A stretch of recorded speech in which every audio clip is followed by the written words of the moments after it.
I don't think Marymount is haunted.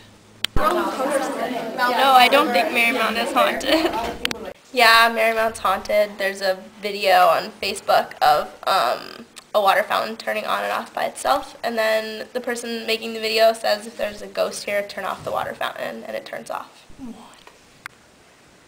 So my sophomore year, I lived in Butler, right above admissions, right where the balcony is, and everybody used to tell me that a girl hung herself off that balcony. I don't know if it's true or not. I haven't heard anything, but every once in a while our lights would flicker, we would hear weird noises, and my roommate and I could never explain it. Okay, well, I personally have heard a lot of stories about Marymount being haunted, but I've never had any experiences or anything. But I do know, like, in Girard, when I go to bed, I hear a door opening and closing, like, nonstop. It's like every 5 minutes. Yeah, Marymount's haunted.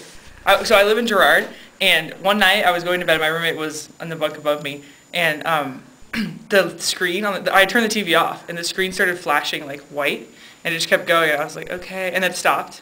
I was like, all right, I'm going to go back to bed. And it actually was waking me up. And and I was like, okay, and it stopped. And I went back to bed. And then at like 3 o'clock, it did it again. And it kept going white, and it was like really creepy, like stroby white. And so I walked up to it, and I was like, and I pressed the power button because I think it had been, like, I thought it had been left on, like on the DVD player or something.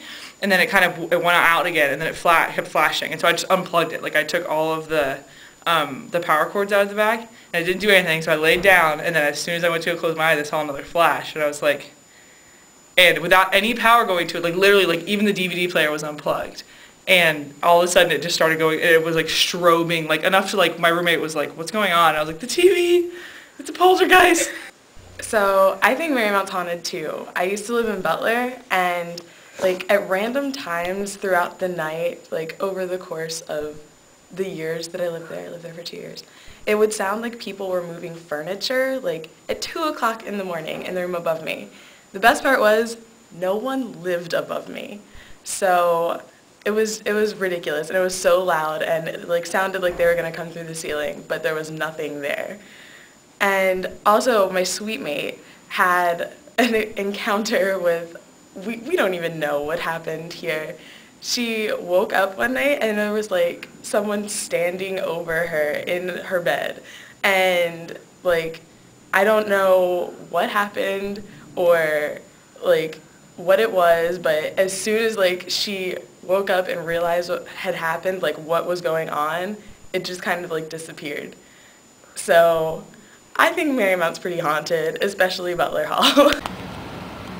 We decided to ask some of the guards at Marymount to see if Marymount was haunted, and we ended up getting a story from this one guard who's been working here for 15 years, and he said when he first started working here, he started with the midnight shift, so he was working at night, and he says Rowley's haunted because of one incident that happened.